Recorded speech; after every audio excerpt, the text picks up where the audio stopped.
Hello प्यारे बच्चों, नमस्कार। स्वागत है आप सभी लोगों का आपके प्यारा सा स्टडी प्लेटफॉर्म साइंस संग्रह बिहार बोर्ड यूट्यूब चैनल पर। मैं अनुसार आप सभी लोगों का हार्दिक अभिनंदन करता हूं। प्यारे बच्चों, आज का ये वीडियो सिर्फ आपके लिए है, खास करके आपके लिए अगर आप क्लास 12th के विद्यार्थी हैं और 2026 के फाइनल बोर्ड परीक्षा में केमिस्ट्री में अच्छा स्कोर करना चाहते हैं, तो भाई ये वीडियो आपके लिए मैंने बनाया है खास करके।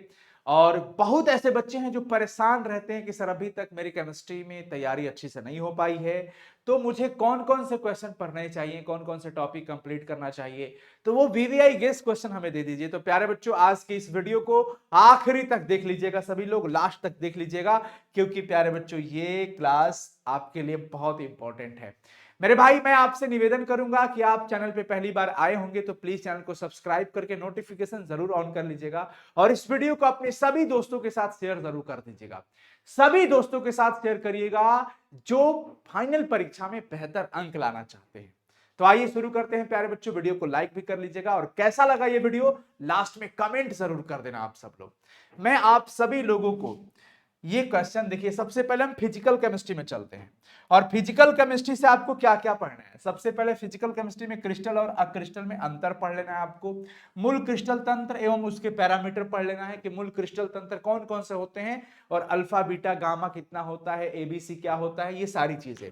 आयनिक क्रिस्टल गलित अवस्था में विद्युत का सुचालक होता है जबकि ठोस अवस्था में कुचालक होता है, ऐसा क्यों? ये सवाल बहुत इंपॉर्टेंट है, पूछा जाता है, ये आपको कवर कर लेना होगा। उसके बाद क्रिस्टल दोष के बारे में पढ़ लेना होगा। उसके बाद मेरे भाई आपको एन टाइप और पी टाइप अर्धचालक के बारे में पढ़ लेना चाहिए। उसके बाद इकाई सेल में पैकिंग की प्रगुणता, यह आपको पता होना चाहिए कि किस इकाई सेल में कितना पैकिंग होता है, कितना रिक्तियां होती है, ये सारी चीजें आपको कवर करके रखना होगा। इकाई सेल में प्यारे बच्चों कणों की संख्या कितनी होती है, समन्वय संख्या कितना होता है, ये सब ऑब्जेक्टिव और सब्जेक्टिव में पूछे जाते हैं सवाल। इसके बाद प्यारे बच्चों आपको प्रतिचुंबकीय पदार्थ के बारे में पढ़ लेना चाहिए, अनुचुंबकीय पदार्थ के बारे में पढ़ लेना चाहिए। ये सारी चीजें मैं पढ़ा चुका हूं और ये सब आपको अच्छे से कवर करना चाहिए। फिर मोललता के बारे में पढ़ लो, मोललता, मोल प्रभाज, विलेयता, ये बहुत जरूरी है। ये छोटे छोटे टर्म है, पूछ देता है बोर्ड परीक्षा में कि इनको परिभाषित करें। अंग्रेजी में भी लिख दिया हूं ताकि इंग्लिश मीडियम के बच्चों को भी हेल्प मिल जाए। हेनरी के नियम क्या है तथा उसका एप्लीकेशन क्या है, अनुप्रयोग क्या है, वो आपको पढ़ना बहुत जरूरी है प्यारे बच्चों। इसके साथ साथ वाष्प दाब के अपेक्षिक अवनमन और उसके संदर्भ में रावल का नियम के बारे में आपको पता होना बहुत जरूरी है। ये सभी सवाल जो अभी मैं बता रहा हूं प्यारे बच्चों, ये फिजिकल केमिस्ट्री का है। कहां का है प्यारे बच्चों? फिजिकल केमिस्ट्री का ये क्वेश्चन है। तो आपको वाष्प दाब का अपेक्षिक अवनमन बड़ी अच्छे से कंप्लीट कर लेना होगा। उसके संबंध में जो रावल का नियम है वो पढ़ लेना होगा। साथ ही साथ आपको आदर्श विलयन, अनादर्श विलयन, ये सारे इंपॉर्टेंट टॉपिक बता रहा हूं, ध्यान से सुनना सब लोग। अणुसंख्य गुणधर्म सब समझ जाना। अणुसंख्य गुणधर्म में क्वथनांक का उन्नयन पढ़ लेना है, हिमांक का अवनमन पढ़ लेना है, परासरण पढ़ लेना है, परासरणी दाब को पढ़ लेना है और साथ ही साथ प्यारे बच्चों उल्टा परासरण भी पढ़ना पड़ेगा। ठीक है। फिर हम आते हैं तीसरे चैप्टर में प्यारे बच्चों, वैद्युत अपघटन के संबंध में फैराडे का नियम के बारे में बहुत पूछता है। फैराडे के नियम को लेकर के प्यारे बच्चों बहुत सवाल पूछता है कि फैराडे का नियम क्या है। वैद्युत अपघटन के संदर्भ में फैराडे का प्रथम नियम बताइए, द्वितीय नियम बताइए। तो दोनों नियम आपको अच्छे से कंप्लीट कर लेना होगा। उसके बाद सेल स्थिरांक के बारे में, चालकत्व, विशिष्ट चालकत्व, मूलर चालकत्व एवं उसके मात्रक, तुल्यांकी चालकत्व भी, और इन सब का मात्रक आपको पता होना चाहिए क्योंकि ये ऑब्जेक्टिव में भी प्यारे बच्चों पूछ देता है मात्रक के बारे में। समझ रहे हो सब लोग? चलो जी। वैद्युत अपघटनी सेल के बारे में पढ़ लेना है, विद्युत रासायनिक सेल के बारे में पढ़ लेना है और जब आप इन दोनों को अच्छे से पढ़ लेते हैं तो आप इन दोनों में अंतर आराम से लिख पाएंगे। लवण सेतु क्या होता है, उसके कार्य क्या होते हैं, ये आपको पता होना चाहिए। प्राथमिक सेल आपको पता होना चाहिए। साथ ही साथ द्वितीयक सेल में लेड स्टोरेज सेल के बारे में प्यारे बच्चों पता होना चाहिए। और एक अभी ऐड कर देता हूं, ईंधन सेल भी प्यारे बच्चों पढ़ लेना। फ्यूल सेल जिसको कहा जाता है, क्या कहा जाता है? Fuel cell. इसको भी मेरे भाई पढ़ लीजिएगा, ठीक है ना। नरनष्ट का समीकरण याद रहना चाहिए, गिब्स ऊर्जा का समीकरण भी याद रहना चाहिए, डेल्टा जी बराबर -NFE, ये पूछता है प्यारे बच्चों। उसके बाद आप देखिए चैप्टर 4 में जो इंपॉर्टेंट सवाल होते हैं वो कौन सा होता है, अभिक्रिया का वेग क्या है। अभिक्रिया की वेग यानी कि रेट ऑफ रिएक्शन, जिसको अभिक्रिया की दर भी कहा जाता है, ये आप सबको पढ़ना बहुत जरूरी है। उसके बाद वेग स्थिरांक, वेग स्थिरांक क्या होता है और इन दोनों में अंतर भी, इन दोनों में अंतर भी। उसके साथ साथ आपको अणुकता पढ़ लेना होगा, अणुकता से रिलेटेड सारी चीजें दिमाग में रखना पड़ेगा। अभिक्रिया की कोटि के बारे में पढ़ लेना है। और जब आप अणुकता पढ़ लीजिएगा और जब आप अभिक्रिया की कोटि पढ़ लीजिएगा तो इन दोनों में हमें अंतर भी लिखना होता है और आप आसानी से इसमें अंतर भी प्यारे बच्चों लिख दोगे। मेरे भैया ध्यान से सुन लो, ये सभी सवाल बिल्कुल पढ़ लेना। अगर केमिस्ट्री में अच्छा स्कोर करना है ना तो ये जितना मैं बता रहा हूं इसको तो बिल्कुल ही पढ़ लेना, इसको तो बिल्कुल पढ़ लेना भाई मेरे, ठीक है। अभी आगे देखो, लास्ट तक वीडियो देख लेना सब लोग। और इस वीडियो को सिर्फ अपने तक नहीं रखना है, ईर्ष्या तू न गई मेरे मन से, ये नहीं सोचना कि अरे दूसरे को शेयर कर देंगे तो वो भी टॉप हो जाएगा, उसका भी अच्छा नंबर आ जाएगा। नहीं, ये नकारात्मक कंपटीशन नहीं होना चाहिए, पॉजिटिव होना चाहिए प्यारे बच्चों। शेयर करिए, कर भला तो हो भला। आगे देखिए, शून्य कोटि अभिक्रिया के लिए आपको अभिक्रिया का व्यंजक पता होना चाहिए, दर स्थिरांक का व्यंजक पता होना चाहिए, प्रथम कोटि की अभिक्रिया के लिए व्यंजक पता होना चाहिए और साथ ही साथ अर्ध आयु तथा ग्राफ भी दिमाग में रखना कि किस कोटि के लिए कौन सा ग्राफ होता है। क्योंकि ऐसे में प्यारे बच्चों सवाल बहुत पूछा जाता है, वस्तुनिष्ठ प्रश्न के तौर पे और सब्जेक्टिव में भी आपसे यह सवाल पूछा जाएगा। 5 नंबर के सवाल में आता है कि प्रथम कोटि की अभिक्रिया के लिए अभिक्रिया का दर स्थिरांक का व्यंजक ज्ञात करें, शून्य कोटि की अभिक्रिया के लिए वेग स्थिरांक का व्यंजक ज्ञात करें। तो अच्छे से ये व्यंजक निकाल लेना, 2-3 बार प्रैक्टिस कर लेना, मैं पढ़ा चुका हूं, प्लेलिस्ट चेक कर लेना, ठीक है प्यारे बच्चों। उसके बाद पूछता है अभिक्रिया के वेग तथा उनको प्रभावित करने वाले कारक। भाई अभिक्रिया के वेग को प्रभावित करने वाले कौन कौन से कारक होते हैं, ये भैया बोर्ड परीक्षा में दबा के पूछता है, दबा के पूछता है। जैसे सांद्रता, अभिकारक की सांद्रता, ताप, दाब, ये सारी चीजें प्यारे बच्चों जितने भी फैक्टर्स होते हैं वो सारा अच्छे से तैयार कर लेना। फिर हम चैप्टर 5 में प्रवेश करते हैं। यहां पूछा जाता है अधिशोषण और अवशोषण के बारे में। मैं अंतर इसलिए लिखता हूं कि आप अंतर तब जान पाओगे जब आपको इसके बारे में इंडिविजुअल पता होगा कि अधिशोषण क्या होता है, अवशोषण क्या होता है। और जब आप दोनों के बारे में जानोगे तो आप दोनों में अंतर आराम से लिख सकते हो। समझ में आया। उसके बाद पूछता है कि भौतिक अधिशोषण क्या है और रासायनिक अधिशोषण क्या है। और मैंने जानबूझ के यहां पे अंतर लिखा है ताकि आप दोनों के विशेषताओं के बारे में पढ़ सको, दोनों के गुण के बारे में पढ़ो और फिर आप दोनों में अंतर आराम से लिख पाओगे। इसलिए प्यारे बच्चों हमने क्या किया है, यहां पे अंतर लिखा है। आपने देखा होगा हम जब जो गेस क्वेश्चन दे रहे हैं इसमें अधिकांशतः हम अंतर शब्द का इस्तेमाल इसीलिए करते हैं ताकि आप पहले भौतिक अधिशोषण के बारे में पढ़ोगे, रासायनिक अधिशोषण के बारे में पढ़ोगे, तब तो दोनों में अंतर लिख पाओगे ना जी। एंजाइम के बारे में जान लीजिएगा कि कौन कौन से एंजाइम होते हैं, किसका कहां पे इस्तेमाल होता है, ठीक है ना। उत्प्रेरक क्या होता है इसके बारे में जान लेना है। कोलाइडी विलयन बनाने की विधि तो बिल्कुल दिमाग में रखिएगा, 3-4 विधि पता होना चाहिए, आप सभी लोगों को पता होना चाहिए, ठीक है प्यारे बच्चों। क्लियर है यहां तक, आगे आ जाइए।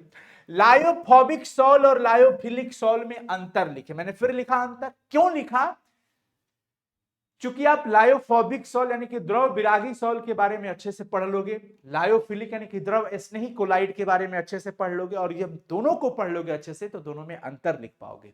और अंतर लिखने से क्या होगा, गहराई से पढ़ोगे तो एक एक ऑब्जेक्टिव आपका इसमें क्लियर होता है।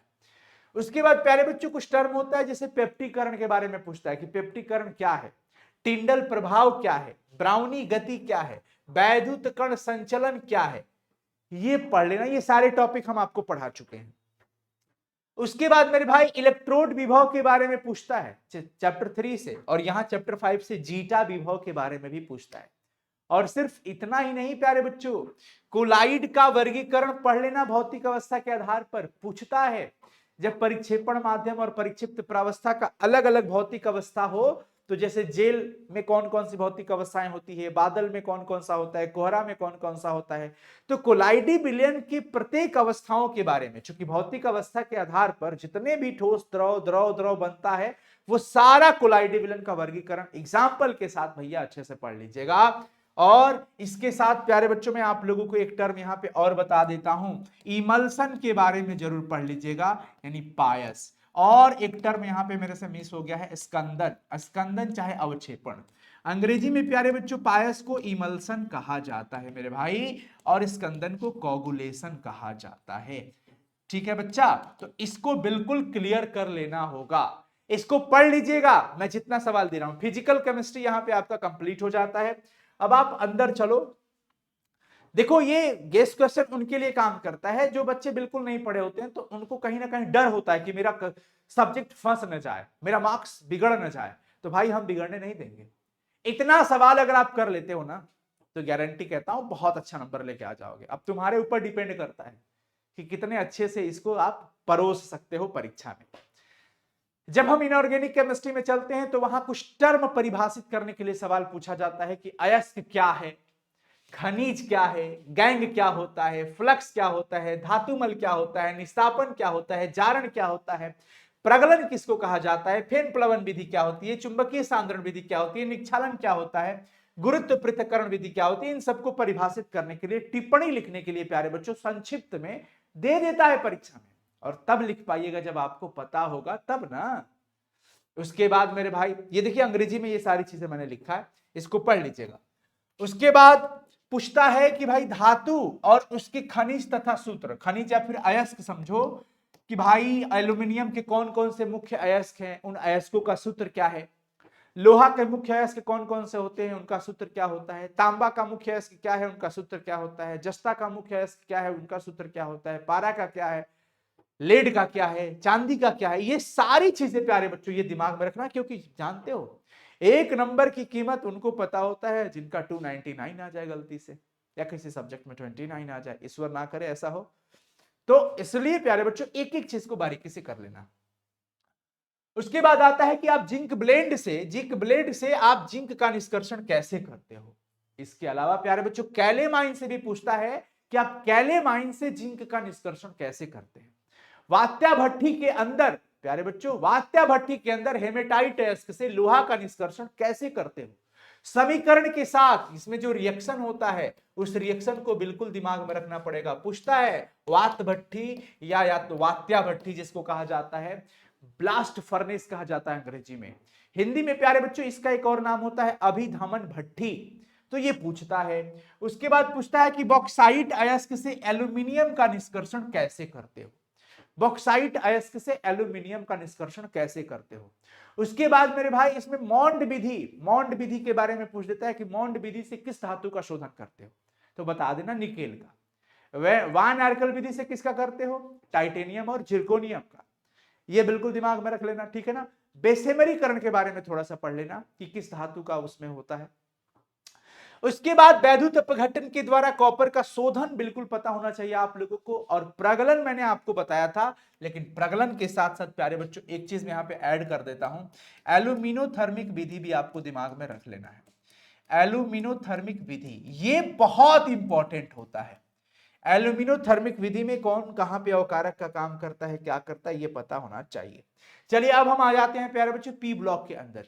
और पी ब्लॉक में जो सबसे ज्यादा जरूरी और सबसे ज्यादा बार सवाल पूछा गया है वो सवाल है कि हैबर विधि द्वारा अमोनिया कैसे बनाया जाता है। ऑब्जेक्टिव में यह सवाल कई बार पूछा गया कि अमोनिया का निर्माण किस विधि के द्वारा किया जाता है, तो हम बताते हैं हैबर विधि के द्वारा। डायग्राम के साथ प्यारे बच्चों अच्छे से पढ़ लेना है। साथ ही साथ ओस्टवाल्ड विधि के द्वारा नाइट्रिक अम्ल कैसे बनाया जाता है, यह भी सवाल हॉट क्वेश्चन में से आता है। कई बार बोर्ड परीक्षा में सीधे तौर पे पूछ लिया जाता है कि नाइट्रिक अम्ल का निर्माण ओस्टवाल्ड विधि से किया जाता है, वर्णन करें भाई, 5 नंबर में पूछता है। लैंग्वेज के साथ साथ समीकरण दिमाग में रखना पड़ेगा और साथ ही साथ डायग्राम बनाना पड़ेगा। उसके बाद एक सवाल यह भी पूछा जाता है कि फास्फोरस का पेंटाक्लोराइड ज्ञात होता है जबकि नाइट्रोजन का पेंटाक्लोराइड ज्ञात नहीं होता है, ऐसा क्यों, यह सवाल पूछा जाता है। साथ ही साथ अमोनिया से नाइट्रिक अम्ल का उत्पादन का सिद्धांत का वर्णन करिए, यानी प्यारे बच्चों ओस्टवाल्ड विधि। अमोनिया का क्वथनांक pH3 से ज्यादा होता है, कैसे। फास्फोरस अम्ल प्यारे बच्चों एक डाइप्रोटिक अम्ल है, कैसे, कारण बताए। ये सब कारण बताए वाले में ये सब सवाल प्यारे बच्चों पूछ लिए जाते हैं। कारण बताओ को मतलब कारण में पूछता है। संपर्क विधि से सल्फ्यूरिक अम्ल कैसे बन जाता है। H2O द्रव होता है, H2S गैस होता है, ऐसा कहो भाई। ओजोन एक प्रबल ऑक्सीकारक की तरह काम करता है, ऐसा क्यों, क्या कारण है। ये सब सवाल पूछ दिए जाते हैं। उसके बाद मैं आपको बता देता हूं प्यारे बच्चों, नाइट्रोजन, फास्फोरस, सल्फर, इन सब का प्यारे बच्चों ऑक्सो अम्ल जरूर पढ़ लेना, इनका ऑक्साइड भी पढ़ लेना, ऑक्साइड पढ़ लेना, ऑक्सो अम्ल भी पढ़ लेना इनका, ठीक है ना। ये बहुत इंपॉर्टेंट होते हैं सभी सवाल, ये बहुत इंपॉर्टेंट होते हैं। अगला प्यारे बच्चों सवाल आता है कि हैलोजन तत्व रंगीन क्यों होता है, हैलोजन रंगीन क्यों होता है। उसके बाद आपसे पूछेगा कि HF HI की तुलना में दुर्बल अम्ल है, क्यों। देखिए ये सभी डायरेक्ट मैं क्वेश्चन के तौर पे दे रहा हूं। हैलोजन प्रबल ऑक्सीकारक होता है, क्यों। ये सभी सवाल बहुत इंपॉर्टेंट। अंतरा हैलोजन यौगिक के बारे में जरूर पूछता है। अंतरा हैलोजन यौगिक हैलोजन से ज्यादा क्रियाशील होता है, क्यों भाई। फ्लोरीन की ऑक्सीकारक शक्ति क्लोरीन से अधिक होती है, क्यों भाई। तो ये सारे सवाल प्यारे बच्चों बहुत इंपॉर्टेंट है और इसको पढ़ना बहुत जरूरी है। उत्कृष्ट गैसों का क्वथनांक बिल्कुल ही कम होता है, ऐसा क्यों। आपसे पूछेगा उत्कृष्ट गैसें एक परमाणुविक होती है, ऐसा क्यों। आपसे पूछेगा इनका संरचना बना दीजिए, इन सब का संरचना बता दीजिए। इसमें प्रसंकरण भी आपसे पूछ लेगा, संरचना के साथ साथ प्यारे बच्चों क्या पूछेगा, प्रसंकरण, प्रसंकरण। और ये मैं आप लोगों को पढ़ा चुका हूं, जितना भी सवाल इसमें हम देख रहे हैं पी ब्लॉक चैप्टर का, पी ब्लॉक का वन शॉट क्लास में कराया हूं प्यारे बच्चों। एक वीडियो के अंदर पूरी पी ब्लॉक के सारे इंपॉर्टेंट टॉपिक का ऑपरेशन हम लोगों ने किया था, ये हम इसमें कर चुके हैं। अब आते हैं हम डी और एफ ब्लॉक तत्व में। प्यारे बच्चों हाल फिलहाल में ये चैप्टर हमने कंप्लीट कर लिया है अपने एप्लीकेशन पर भी। मैं आपको बताना चाह रहा हूं प्यारे बच्चों, अगर आप इन सभी सवालों का सटीक आंसर चाहते हैं ना, अच्छे से पढ़ना, एक तो होता है कि नोट्स मिल जाए तो आप इसको, आप में से कई बच्चे होंगे सोच रहे होंगे सर जी आंसर शीटवा दे दीजिए सर हम लोगों को, आंसर आप खुद से बनाओ, ठीक है। और प्यारे बच्चों इन सभी सवालों को हम लोग एक्सप्लेन करने वाले हैं किसमें, अपने तेजस क्रैश कोर्स में। अगर आपकी तैयारी नहीं हो पाई है तो आपको जुड़ना चाहिए हमारे तेजस क्रैश कोर्स से। तेजस क्रैश कोर्स प्यारे बच्चों, जहां भी छठ पूजा है हमारे बिहार में और छठ पूजा का बहुत बड़ा ऑफर चल रहा है तेजस क्रैश कोर्स में। तेजस क्रैश कोर्स जो बिहार बोर्ड के बच्चों के लिए बहुत ही हेल्पफुल होता है, लास्ट टाइम में रिवीजन का सबसे बड़ा स्रोत माना जाता है। और यहां पर आपको ये सारे गेस क्वेश्चन प्यारे बच्चों सॉल्व कराए जाएंगे। साइंस संग्रह ऐप को इंस्टॉल कर लीजिए, तेजस क्रैश कोर्स ज्वाइन कर लीजिए, ठीक है प्यारे बच्चों। बहुत बड़ा ऑफर चल रहा अभी। और ये जो मैंने आपको बताया ये प्रमोशन नहीं था क्रैश कोर्स का, ये इंफॉर्मेशन था क्रैश कोर्स का। अगर मैं इंफॉर्मेशन नहीं दूंगा तो आपको पता नहीं चलेगा, ठीक है। और ये बात अपने सभी दोस्तों को भी बता देना। अगर आपके घर में कोई 10th क्लास में छोटे भाई बहन हो और उनकी भी तैयारी ताबड़तोड़ करनी है, जबरदस्त करानी है, तो इन बचे हुए टाइम में बहुत ही बेहतरीन सा कंटेंट, एक्सप्लेनेशन, कॉन्सेप्ट, सब कुछ बेहतरीन नोट्स, एवरीथिंग मेरे भाई मात्र 199 में आपको क्रैश कोर्स के अंदर मिलता है, तेजस क्रैश कोर्स। तो अपने छोटे भाई बहन को भी साइंस संग्रह ऐप के साथ जरूर जोड़ें, ठीक है। फिलहाल डी और एफ ब्लॉक में सवाल पूछता है कि संक्रमण तत्व रंगीन क्यों होता है। संक्रमण तत्व परिवर्तनशील ऑक्सीकरण अवस्था क्यों दिखाता है, ऑक्सीकरण अवस्था परिवर्तनशील क्यों दिखाता है भाई। ऑक्सीकरण अवस्था को लेकर के सवाल पूछ देगा, वेरिएबल परिवर्तनशील। उसके बाद प्यारे बच्चों पूछ देता है कि ये जटिल यौगिक का, जटिल लवण का निर्माण क्यों करता है, बस। लैंथेनाइड संकुचन के बारे में पूछेगा। और लास्ट में प्यारे बच्चों समन्वय यौगिक जो चैप्टर है वहां पे वर्नर का सिद्धांत पूछता है और ज्यादा से ज्यादा समन्वय यौगिकों के आयुपीएसी नाम के बारे में पूछता है। आयुपीएसी नाम के बारे में पूछेगा और प्रसंकरण के बारे में ज्यादा पूछता है, उनकी ज्यामितीय स्ट्रक्चर के बारे में पूछता है, ज्यामितीय संरचना के बारे में प्यारे बच्चों ज्यादा पूछता है। तो थोड़ा थोड़ा थोड़ा इसको भी पढ़ लेना आप लोग। अब आप सोच रहे होंगे कि सर जी ये तो सिर्फ फिजिकल और इनऑर्गेनिक हुआ। जी हाँ प्यारे बच्चों, फिजिकल और इनऑर्गेनिक ही है ये। फिजिकल और इनऑर्गेनिक से आप अच्छे अंक कवर कर सकते हैं, लेकिन ऑर्गेनिक का क्या हुआ सर, क्योंकि ऑर्गेनिक तो ज्यादा नंबर का पूछता है। मेरे भाई एक टाइम में सारा लोड हम आपको नहीं दे सकते हैं, ऑर्गेनिक केमिस्ट्री भी हम आपको कराएंगे। ऑर्गेनिक केमिस्ट्री में हम सोच रहे हैं खुद आपको आकर के क्लास में पढ़ाएं, सिर्फ वीवीआई क्वेश्चन देने से ऑर्गेनिक का काम आपका नहीं चलने वाला है। तो मैं आपको वो पढ़ाने वाला हूं, जितने भी नेम रिएक्शन है, आईयूपीएसी नेम है, कुछ इंपॉर्टेंट कन्वर्जन है, वो सारी चीजें प्यारे बच्चों हम लोग कवर करेंगे ऑर्गेनिक केमिस्ट्री में। तो ये अभी जो हमने देखा, इसमें प्यारे बच्चों हमारा फिजिकल केमिस्ट्री था और साथ ही साथ इनऑर्गेनिक केमिस्ट्री था। मैं आप सभी लोगों से ये कहूंगा कि प्यारे बच्चों, प्लीज आप सभी लोग इन सभी सवालों को अच्छे से याद कर लेना। प्यारे बच्चों, मैं समझता हूं आप में से कई बच्चे सोच रहे होंगे कि सर जी इसका आंसरवा दे दीजिए सर। आंसर खुद से नहीं बना सकते हो क्या? पढ़ाया हूं, क्लासेस में प्रहार बैच में पढ़ाया हूं, समाधान बैच में भी अभी पढ़ाई कर ही रहे हो। तो जो बच्चे पढ़ाई कर रहे हैं भाई, अपना आंसर खुद से तैयार करो। लेकिन फिर भी मैं जानता हूं कि आप लोग परेशान करेंगे। आप सब लोग आंसर इसका सोच रहे होंगे कि सर जी आंसर हमको कैसे मिलेगा। तो मेरे भाई, आप साइंस संग्रह ऐप को इंस्टॉल कर लीजिएगा, फ्री स्टडी मटेरियल के अंदर जाइएगा और फ्री स्टडी मटेरियल के अंदर कंटेंट में आपको देखना है फ्री नोट्स का जो सेक्शन बना है ना साइंस संग्रह ऐप के होम पेज पे, फ्री नोट्स सेक्शन में जाइएगा। वहां केमिस्ट्री के अंदर आपको इसका सॉल्यूशन मिल जाएगा बिल्कुल फ्री में।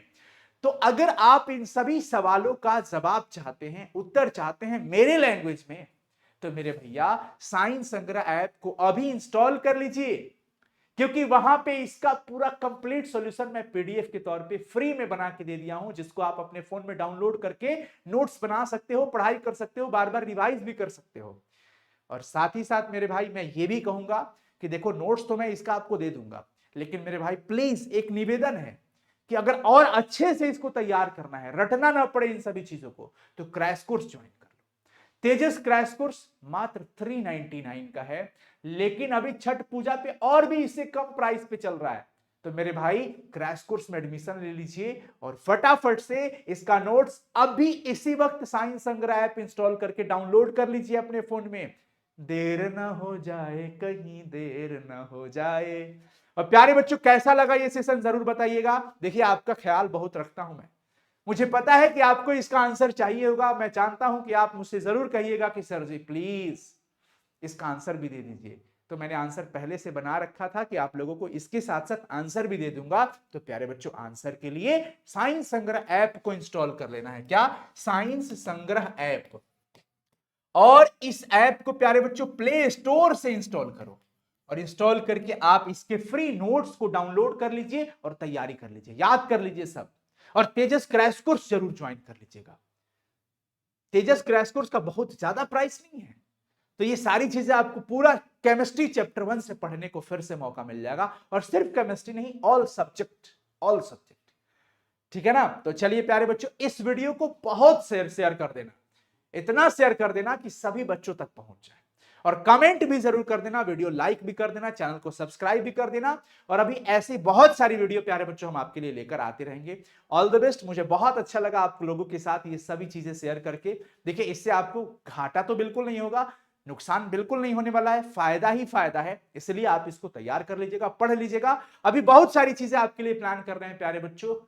बस छठ पूजा है और आप सभी लोगों को छठ पूजा की बहुत बहुत शुभकामनाएं।